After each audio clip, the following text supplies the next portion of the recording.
What's this? Soros calls for regime change in China? Welcome to the rabbit hole, folks.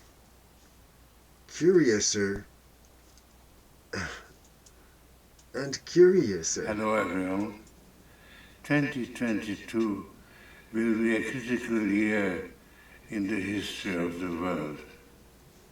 In a few days, China, the most powerful authoritarian state, will be hosting the Winter Olympics. And like Germany in 1936, it will attempt to use the spectacle to score a propaganda victory for its system of strict controls. We are at or close to important decisions that will determine the direction in which the world is going. The German elections have already occurred.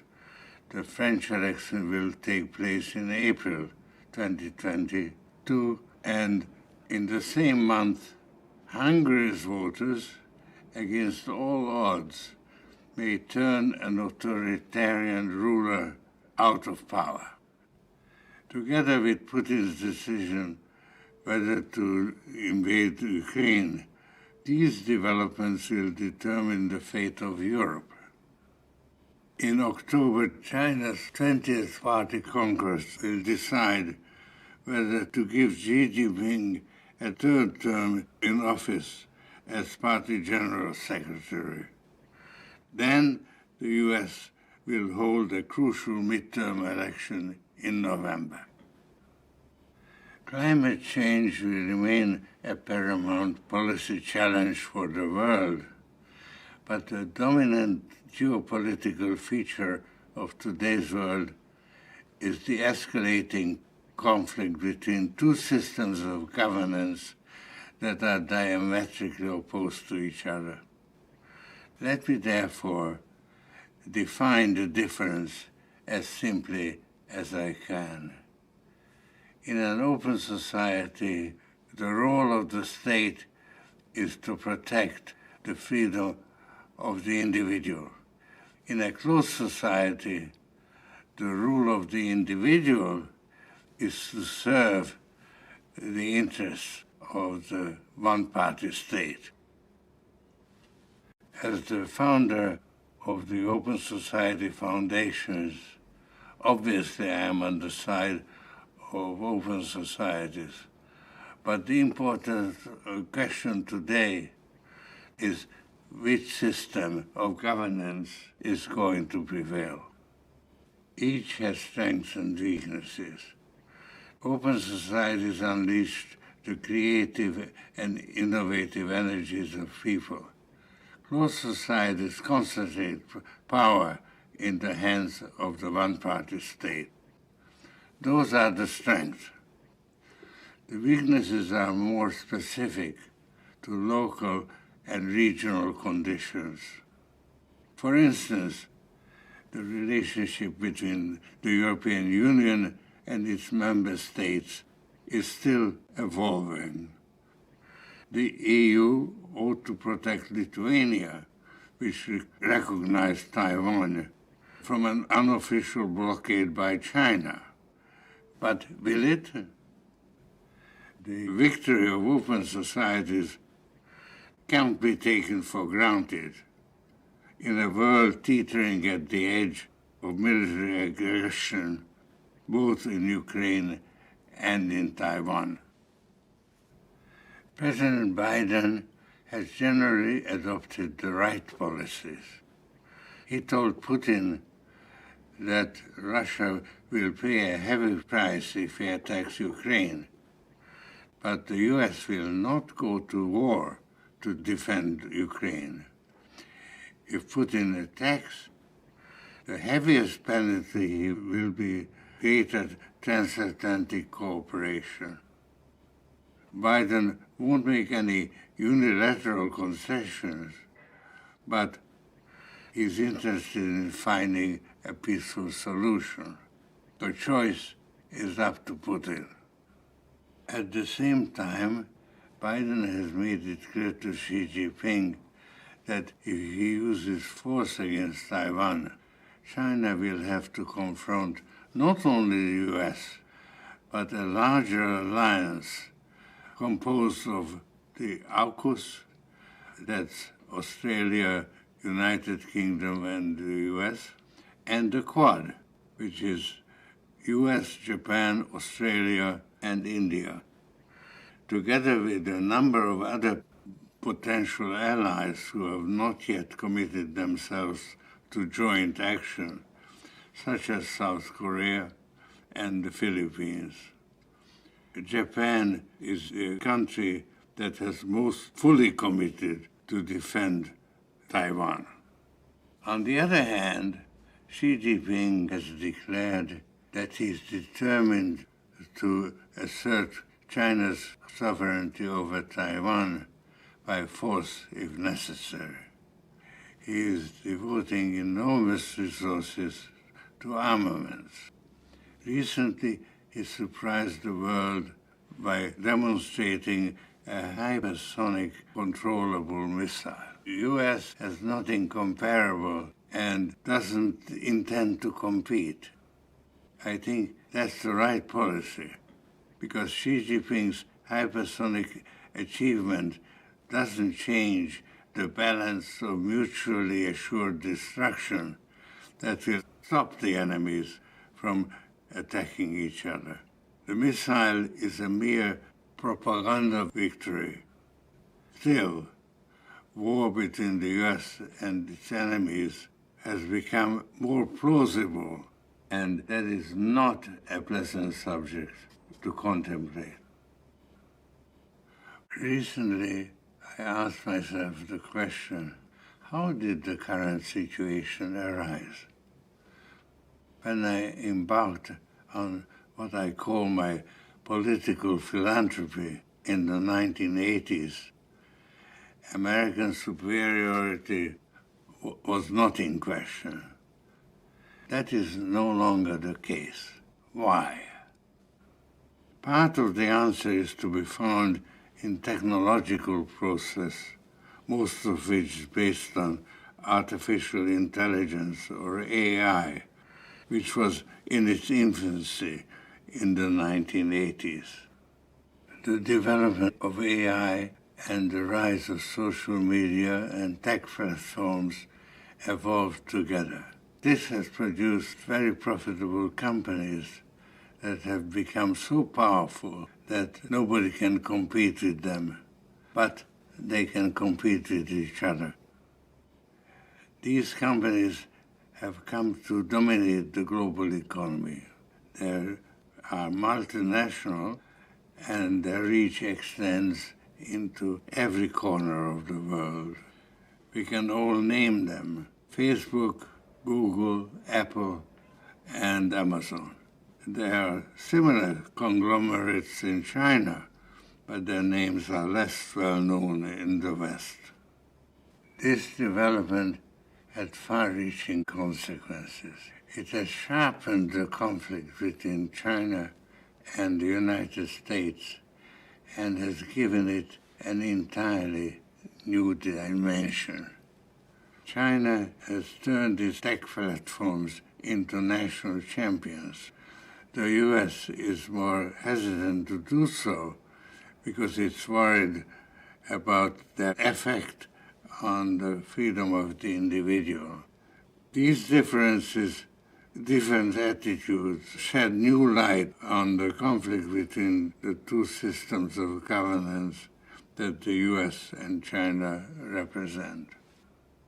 In theory, AI is morally and ethically neutral.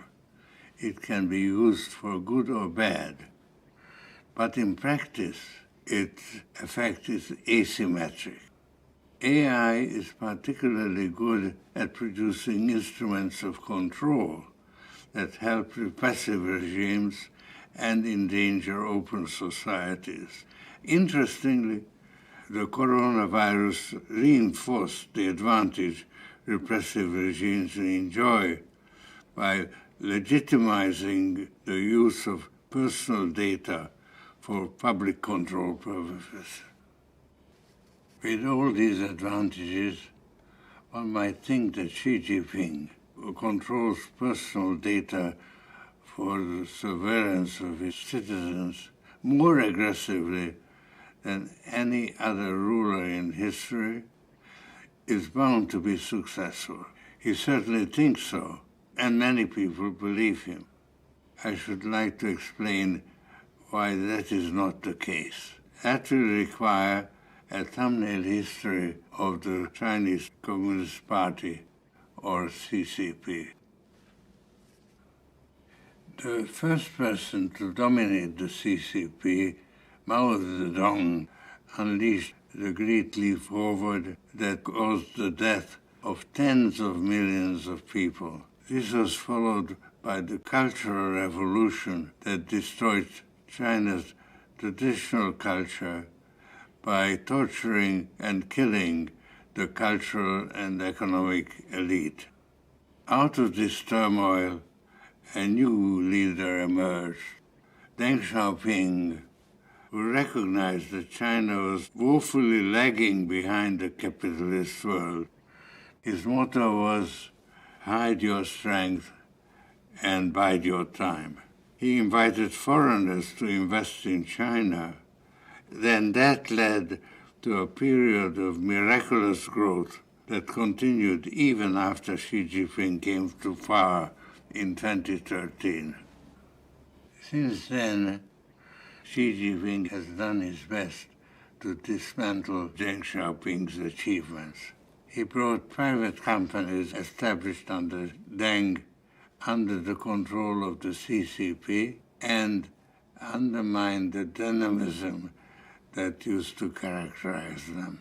Rather than letting private enterprise blossom, Xi Jinping introduced his own China dream that can be summed up in two words: total control.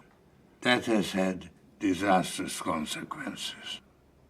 In contrast to Deng Xiaoping, Xi Jinping is a true believer in communism. Mao Zedong and Vladimir Lenin are his idols.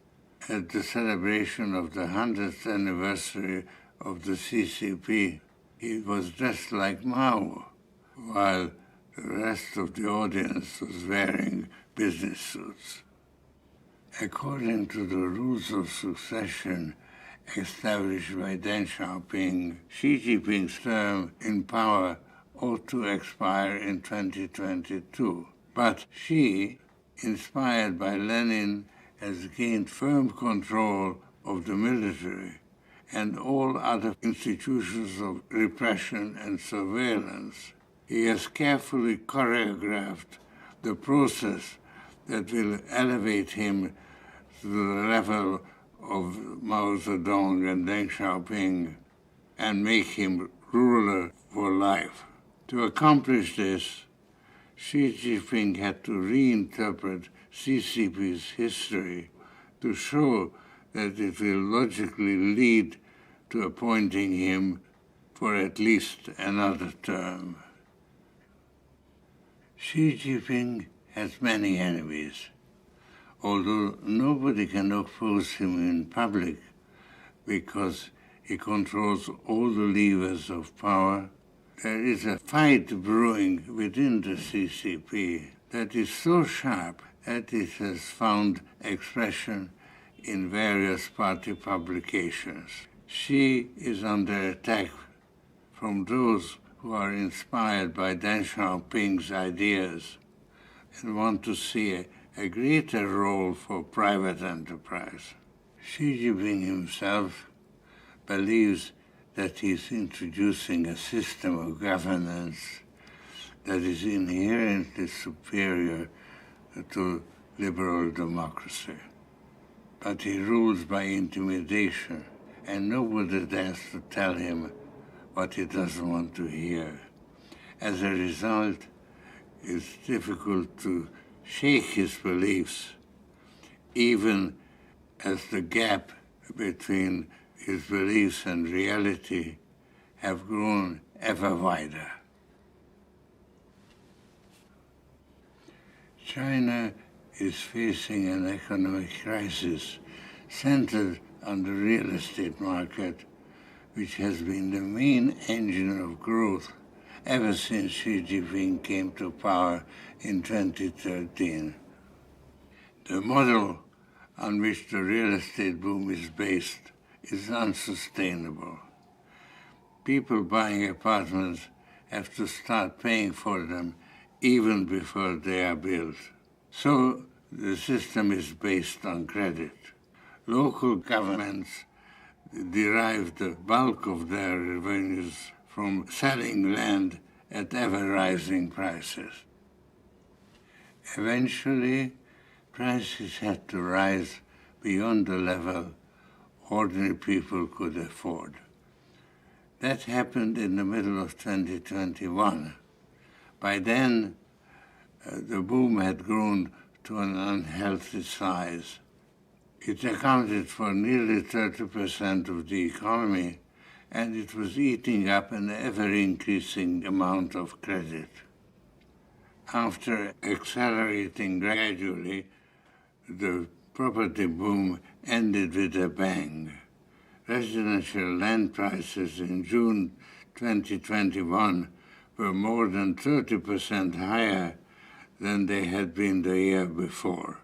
The authorities tried to slow down the pace and ordered banks not to increase lending for residential real estate. The directive had the opposite effect from what was intended. It made it difficult for the largest and most leveraged developer, Evergrande, to meet its obligations.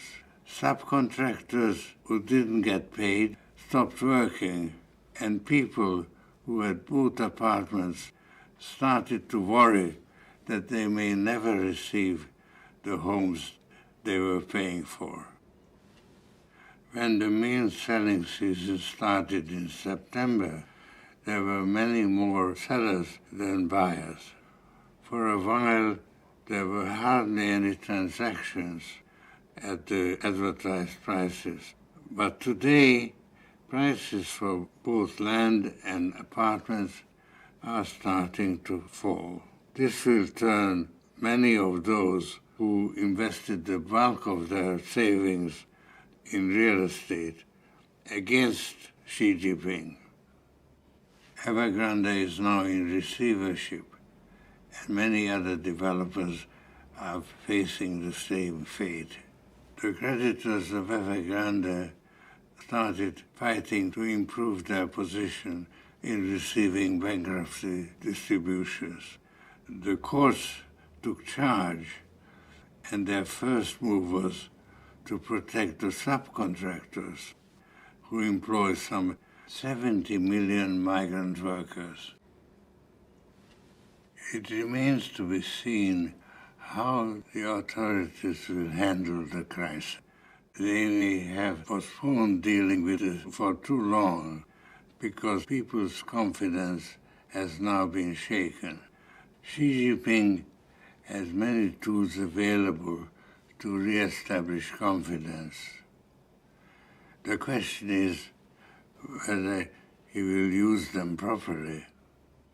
In my opinion, the second quarter of 2022 will show whether he has succeeded. The current situation doesn't look promising for Xi. Closely related to real estate, China also has a serious demographic problem. The birth rate is much lower than the published figures indicate. Experts calculate that the actual population is about 130 million lower than the official figure of 1.4 billion. This is not widely known, but it will aggravate the real estate crisis, produce labor shortages, fiscal strain, and a slowdown in the economy. Xi Jinping has also encountered serious problems with vaccines. The Chinese vaccines were designed to deal with the Wuhan variant, but the world is now struggling with other variants, first Delta and now Omicron. Xi Jinping couldn't possibly admit this while he is waiting to be appointed for a third term. He is hiding it from the Chinese people as a guilty secret. All Xi Jinping can do now is to impose a zero COVID policy. This involves severe lockdowns at the slightest sign of an outbreak, but this is having negative effect on economic activity, and it is also inflicting severe hardship on the people who instantaneously quarantined wherever they are, and their complaints can't be silenced. Omicron threatens to be Xi Jinping's undoing. It is much more infectious than any previous variant, although it's much less harmful to those who have been properly vaccinated. But Chinese people have only been vaccinated against the Wuhan variant, and Xi Jinping's guilty secret is bound to be revealed either during the Winter Olympics or soon thereafter. Omicron entered China mainly through the port city of Tianjin, which is 30 minutes by high-speed rail to Beijing. By now, it has spread to an increasing number of cities across China and is no longer under control. Since the Winter Olympics is Xi Jinping's prestige project, the administration is going to incredible lengths to make it a success. The competitors are hermetically sealed off from the local population, but it does make sense to continue this effort after the event. Citywide lockdowns are unlikely to work against a variant as infectious as Omicron. This is evident in Hong Kong, where the Omicron outbreak looks increasingly serious. Yet, the cost of zero COVID is rising every day, and the city is isolated from the rest of the world and even from China. Hong Kong highlights the wider challenge Omicron represents for Xi Jinping. Xi tried to impose total control, but he failed. Given the strong opposition within the CCP, Xi Jinping's carefully choreographed elevation to the level of Mao Zedong and Deng Xiaoping may never occur. It is to be hoped that Xi Jinping may be replaced by someone less repressive at home and more peaceful abroad.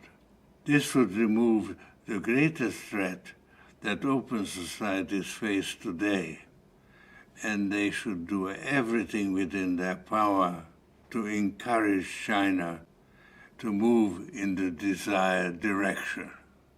Thank you.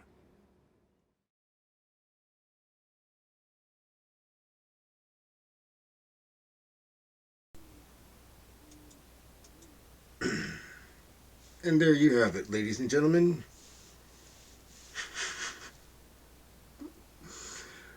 Oh, man.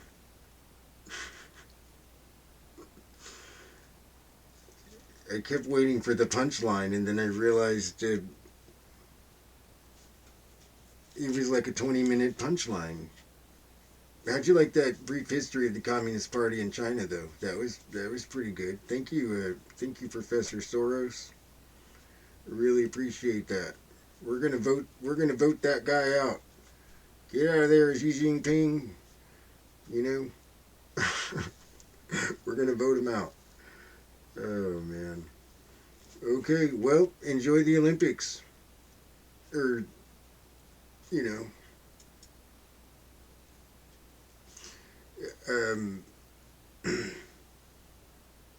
rock on.